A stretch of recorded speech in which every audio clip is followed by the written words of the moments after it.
Hello जय हिंद प्यारे साथियों। देखिए आज हम लोग देखने वाले हैं क्लास 12 केमिस्ट्री का 35 मोस्ट इंपोर्टेंट क्वेश्चन, जो कि आपके परीक्षा के लिए काफ़ी ज़्यादा इंपॉर्टेंट क्वेश्चन है। तो इसको अच्छे तरीके से याद कर लेंगे। ठीक है प्यारे बच्चों, आइए फटाफट से शुरुआत करते चलिए। पहला नंबर आपका क्वेश्चन का आंसर है कि ऑपरॉन मॉडल दोस्तों प्रदर्शित करता है। देखिए ऑपरॉन जो मॉडल है दोस्तों, इसको प्रदर्शित जो करता है, क्या प्रदर्शित करता है, तो ये जो है प्यारे बच्चों आपका जीन का रेगुलेशन प्रदर्शित करता है। कौन? तो ऑपरॉन मॉडल, यानी कि ऑपरॉन का जो मॉडल है ये जीन का रेगुलेशन को प्रदर्शित करता है। ठीक है, ये आपके परीक्षा में काफ़ी ज़्यादा पूछा गया है, तो इस क्वेश्चन को ज़रूर से याद रखेंगे कि ऑपरॉन मॉडल क्या प्रदर्शित करेगा, तो जीन का रेगुलेशन प्रदर्शित करता है, याद रखना। आज अगला क्वेश्चन देखिए, अगला क्वेश्चन का आंसर है प्यारे बच्चों कि निम्नलिखित में से किसका पुष्पासन कहा जाता है। देखिए किसका जो होता है पुष्पासन कहा जाता है, तो आप सभी बच्चों को पता होगा सेब का हम लोग पुष्पासन खाते हैं। ठीक है, सेब जो होता है प्यारे बच्चों नट फल होता है जिसका हम लोग पुष्पासन खाते हैं। ठीक है, इसका पुष्पासन जो होता है वो वहीं खाने योग्य होता है।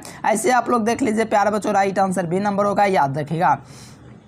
चलिए सेकंड के बाद थर्ड नंबर क्वेश्चन है ये प्यारे बच्चों का आंसर है कि डीएनए निम्नलिखित में से किसका आनुवांशिक पदार्थ है। देखिए डीएनए जो होता है किसका आनुवांशिक पदार्थ होता है, तो डीएनए जो होता है प्यारे बच्चों ये बैक्टीरियोफेज का, यानी कि डीएनए जो होता है क्या होता है, डीएनए जो होता है ये किसका आपका आनुवांशिक पदार्थ है, तो याद रखना बैक्टीरियोफेज का जो होता है प्यारे बच्चों, इसी का डीएनए जो होता है आनुवांशिक पदार्थ होता है। किसका? तो बैक्टीरियोफेज का। चलिए चौथा नंबर क्वेश्चन प्यारे बच्चों का आंसर है कि देखो ये क्वेश्चन आप लोग मैट्रिक में भी पढ़े हैं। ठीक है, कि पारिस्थितिक तंत्र का और आहार श्रृंखला में ऊर्जा का जो प्रवाह होता है वो एक दिशीय होता है कि नहीं। जो पारिस्थितिक जो तंत्र होता है प्यारे बच्चों, इसमें जो ऊर्जा का प्रवाह होता है वो एक दिशा मतलब एक दिशा में होता है। तो यहाँ से राइट आंसर जो होगा ए नंबर बिल्कुल सही जवाब होगा। अगला क्वेश्चन 5 नंबर क्वेश्चन का आंसर है कि जैविक खाद नहीं है। देखिए निम्नलिखित में से कौन एक जैविक खाद नहीं है, तो यहाँ से आपको याद रखना जैविक खाद कौन नहीं है। देखो यहाँ पर आपका एजोटोबैक्टर जो होता है ये आपका जैविक खाद होता है, अजोला भी होता है, कोलेस्ट्रीडियम भी होता है, लेकिन बैसिलियस जो थोरेंजेंसिस से प्यारे बच्चों ये जो होता है आपका जैविक खाद नहीं होता है। ठीक है, कौन? तो बैसिलियस थोरेंजेंसिस होता है, ये आपका जैविक खाद नहीं होता है। आइए अगला क्वेश्चन 6 नंबर क्वेश्चन का आंसर है कि क्षय रोग संक्रमण निम्नलिखित में से किसके द्वारा होता है। तो आपको पता है कि क्षय रोग का जो संक्रमण होता है हवा के जरिए फैलता है। देखो जैसे कि क्षय रोग क्या होता है, टीबी की तरह होता है, इसमें फेफड़ाएं प्रभावित होता है, तो ये जो होता है हवा के द्वारा होता है। जैसे टीबी आप लोग बीमारी सुनोगे, ठीक है, तो वो क्या होता है फेफड़ा में फैलता है, तो किसके? हवा के द्वारा। ठीक है, तो यह हवा के द्वारा फैलने वाला बीमारी है। 7 नंबर क्वेश्चन का आंसर है कि जैव रिएक्टर अनुकूलतम परिस्थिति में क्या निर्माण कर सकता है। देखिए जैव जो रिएक्टर है प्यारे बच्चों अनुकूलतम परिस्थितियों में किसका निर्माण कर सकता है, तो अनुकूलतम परिस्थितियों में प्यारे बच्चों यह उत्पाद का निर्माण कर सकता है। यानी कि जैव रिएक्टर जो होता है क्या करता है कि अनुकूलतम परिस्थितियों में जैविक जो होता है प्यारे बच्चों निर्माण करता है, तो उत्पाद का निर्माण करता है। तो ए नंबर इसका सही जवाब होगा। चलो 8 नंबर क्वेश्चन का आंसर निम्नलिखित में से किसका बेसोल कहा जाता है। देखो पुष्पासन कहा जाता है सेब को पढ़ ले, लेकिन आपका यहाँ पर बेसोल की बात करेगा ना तो सभी यहाँ पर राइट आंसर होगा, क्योंकि बेसोल कहा जाता है तो जायफल का कहा जाता है, लीची का भी कहा जाता है, और साथ ही साथ शरीफा का भी कहा जाता है। यानी कहा जाए तो ऑल ऑफ दिस हो जाएगा प्यारे बच्चों, ये जो होता है बेसोल खाया जाता है। तो इनमें से सभी का जो होता है प्यारे बच्चों बेसोल खाया जाता है। ठीक है, किस फल में बेसोल खाया जाता है, तो याद रखना सभी यहाँ पर खाया जाता है, जायफल लीची शरीफा टोटल। चलो एसोटोम का मतलब क्या होता है, सल्फर डाइऑक्साइड का प्रदूषक कौन होता है, तो ये आपका लाइकेन होता है। ये बच्चा को पता है कि एसो2 का जो प्रदूषक जो होता है लाइकेन होता है। ठीक है, एसो2 सल्फर डाइऑक्साइड का प्रदूषक क्या होता है, लाइकेन होता है। अगला क्वेश्चन शहद का निर्माण कौन कर सकती है। देखो जो शहद का निर्माण कर सकते हैं प्यारे बच्चों वो जो होते हैं कार्यकर्ता, यानी कि कार्य जो करता है प्यारे बच्चों, ये नहीं कि नर मतलब रानी वैसा नहीं, जो कार्य करेगा मधुमक्खी वहीं लोग शहद का निर्माण कर सकती है। ठीक है, तो कार्यकर्ता मधुमक्खी शहद का निर्माण करती है, जो कार्य करती है अपना। ठीक है, तो यहाँ से राइट आंसर क्या होगा, सी नंबर बिल्कुल सही जवाब होगा। अगला क्वेश्चन 11 नंबर क्वेश्चन का आंसर है कि निम्नलिखित में से कौन सी बीमारी आपका दोस्तों मुर्गियों में होती है। देखिए मुर्गियों में होने वाली जो बीमारी होती है वो कौन सी बीमारी होती है, जो मुर्गियों में मुख्यतः होता है, तो मुख्यतः जो मुर्गियों में बीमारी होगा प्यारे बच्चों उसमें आपका हैजा भी होता है, बर्ड फ्लू भी होता है, रानीखेत भी होता है। मतलब क्या, मतलब इनमें से सभी जो हो जाएगा जो मुर्गियों में बीमारी होता है, यानी हैजा भी देखिएगा, हैजा भी इसमें पाया जाता है। बर्ड फ्लू तो और पाया जाता है, बर्ड फ्लू भी आया था 1918 के ईस्वी में। ठीक है, जैसे कोरोना आया था ना उस समय लगभग बर्ड फ्लू भी आया था, जिसमें लगभग 4 करोड़ के आसपास में मारे गए थे। ठीक है, तो यहाँ से जो बीमारी आए थे प्यारे बच्चों, जो मुर्गियों में थे वो आपका सभी था। ठीक है, हैजा, bird flu, Ranikhet. 12 number question कहा जा रहा है प्यारेलाल कि इडली एवं डोसा दोस्तों जो होता है किस सूक्ष्मजीव के प्रयोग से बनाया जाता है। देखिए इडली एवं डोसा जो होता है किस सूक्ष्मजीव के प्रयोग से बनाया जाता है, तो इडली एवं डोसा जो होता है इसमें जो सूक्ष्मजीव का यूज़ किया जाता है वो आपका ईस्ट होता है। कौन होता है? ईस्ट जो होता है, यहीं आपका सूक्ष्मजीव का यूज़ किया जाता है इडली एवं डोसा के दोस्तों बनाने के लिए। ठीक है, तो right answer D number. 13 number question कहा जा रहा है कि एगा रोज किससे प्राप्त किया जाता है। देखिए एगा रोज जो होता है प्यारेलाल वो किससे प्राप्त किया जाता है, तो ये जो है आपका प्यारेलाल समुद्री घास से प्राप्त की जाती है। ठीक है, एगा रोज होता है किससे प्राप्त किया जाता है, तो समुद्री घास से किया जाता है। ठीक है प्यारेलाल, याद रखना समुद्री घास से प्राप्त किया जाता है। कौन? तो एगा रोज किससे प्राप्त किया जाता है, तो समुद्री घास से किया जाता है। याद रखते हुए प्यारे बच्चों राइट आंसर बी नंबर लगाइए। अगला क्वेश्चन यहाँ पर 14 नंबर क्वेश्चन कहा जा रहा है कि ऑपरॉन मॉडल दोस्तों किसने प्रस्तावित किया है। ठीक है, ऑपरॉन मॉडल है प्यारेलाल, वो किसको प्रस्तावित किया जाता है। ठीक है, तो यहाँ से याद रखना प्यारे बच्चों, ये जो होता है जैकोब मोनार्ड को जो होता है ये आपका जो है प्यारे बच्चों प्रस्तावित करता है ऑपरॉन मॉडल। ठीक है, ऑपरॉन मॉडल जो प्यारे बच्चों किसको प्रस्तावित किया जाता है, तो जैकोब तथा मोनार्ड को प्रस्तावित किया, यानी कि इन्होंने ही प्रस्तावित किया था, यानी कि जैकोब तथा मोनार्ड प्यारे बच्चों ऑपरॉन मॉडल जो देता है, जो जीन का रेगुलेशन इसमें होता है वो देने वाला कौन था, तो वो जैकोब तथा मोनार्ड था। ठीक है, अगला क्वेश्चन ऋतुस्राव चक्र किसमें पाया जाता है। देखो ऋतुस्राव जो होता है प्यारेलाल किसमें होता है, तो जनरली बात है कि मनुष्य में होता है, जो नॉन प्राइमेट होता है जैसे बंदर हो गया, चिंपैंजी हो गया, यानी कि इनमें से सभी जो है ऋतुस्राव चक्र का उदाहरण है। अगला क्वेश्चन मेरे प्यारेलाल 16 नंबर क्वेश्चन के द्विखंडन किसमें होता है, यानी कि द्विखंडन जो दो भागों में टूटे, तो आप सही बच्चों को पता है द्विखंडन जो होता है प्यारेलाल वो अमीबा में भी होता है। जैसे अमीबा मान लीजिए इस प्रकार से, देखो अमीबा मान लीजिए इस प्रकार से। ठीक है, इस प्रकार से अमीबा है, तो आगे चल के क्या होता है द्विखंडन हो जाता है, दो भागों में आपका टूट जाता है, तो ये आपका क्या होता है अमीबा में होता है। पैरामीशियम में भी ऐसा ही होता है। राइट आंसर सी नंबर होगा दोनों। अगला क्वेश्चन देखिए 17 नंबर कहा जा रहा है कि एडेनिन में, एडेनिन ध्यान दीजिएगा प्यारे बच्चों, क्या कहा जा रहा है कि एडेनिन अणु में साइटोसिन 18% है, तो एडेनिन का प्रतिशत कितना होगा। देखिए अगर डीएनए अणु में साइटोसिन जो 18%, एडेनिन का जो प्रतिशत आपका 50 क्या हो जाएगा प्यारे बच्चों, यहाँ से आपका 52% हो, यहाँ पर अच्छा 32% यहाँ से होना चाहिए। Right answer D number.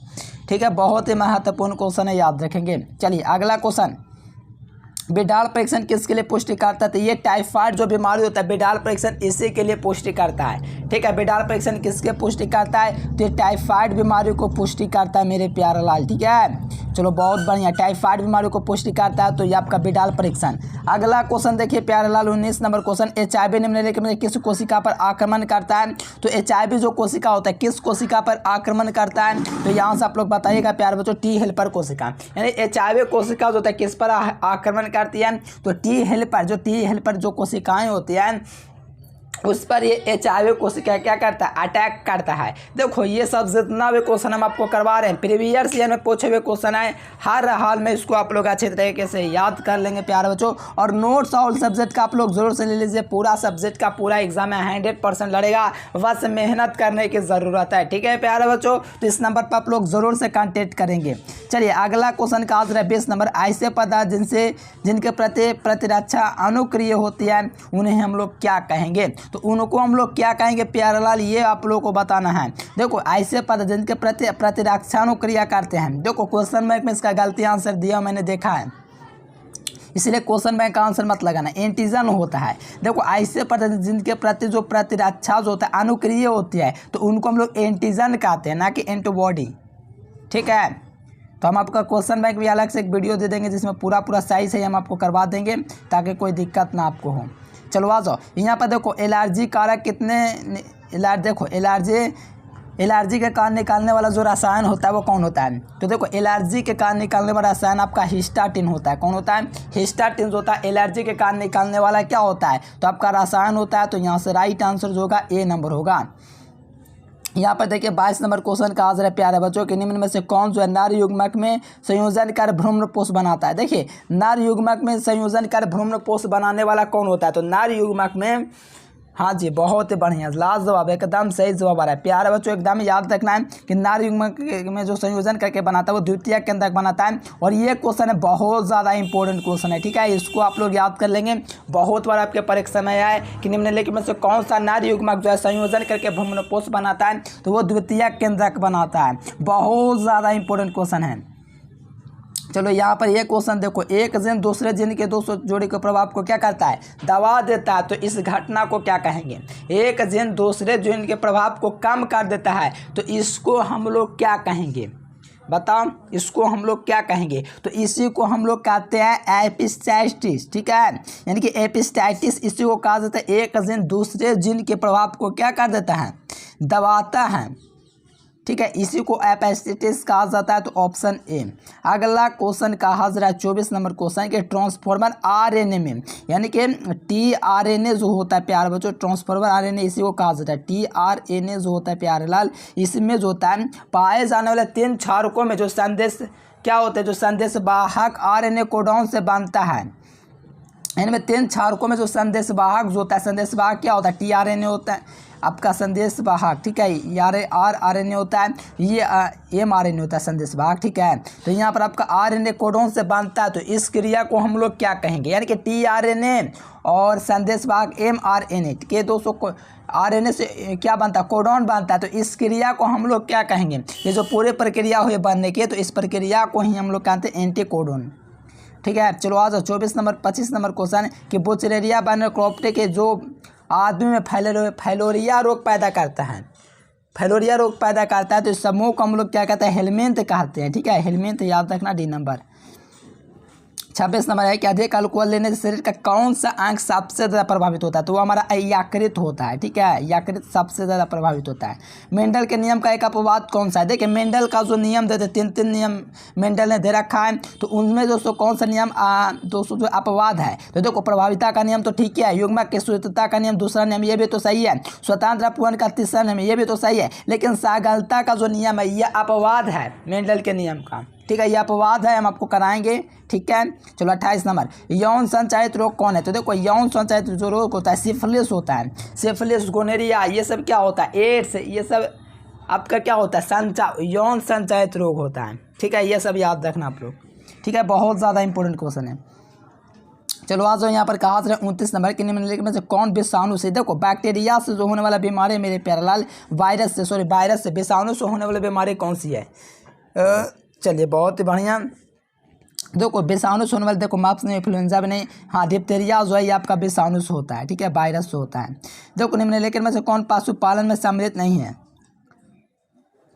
पशुपालन में कौन सम्मिलित नहीं है, ये क्वेश्चन कहा जा रहा है। तो कार्बनिक खेती जो है ये आपका पशुपालन में नहीं है। बाकी देखो मक्खी का पालन भी होता है, तो उसको हम लोग बोलते हैं मक्खी पालन, ठीक है, मधुमक्खी जैसे पालन नहीं होता है शहद के लिए, कुक्कुट पालन होता है दोस्तों। कुत्तों को आप लोग देखेंगे पालतू सब लोग बनाते हैं, और बेचने के लिए भी उनको कुत्तों को जो होता है देखेंगे बहुत तरह का कुत्ता बहुत बढ़िया भी होता है। और मत्स्य यानी कि मछली को पाला जाता है, तो ये सब पशुपालन है, लेकिन कार्बनिक खेती क्या पशुपालन नहीं है। 31 नंबर है कि निम्नलिखित में किसका संबंध माइक्रोलॉजी से नहीं है, देखो माइक्रोलॉजी से है प्यारे बच्चों, किसका रिलेशन नहीं है, ठीक है, तो माइक्रोलॉजी से रॉबर्ट कॉक का रिलेशन नहीं है, ठीक है, क्वेश्चन में गलत रहता है, मैं पहले भी आपको बोला हूँ, ठीक है, थोड़ा ध्यान से करना है आप लोगों को, ठीक है। यहाँ पर रॉबर्ट कॉक का नाम नहीं है माइक्रोलॉजी में।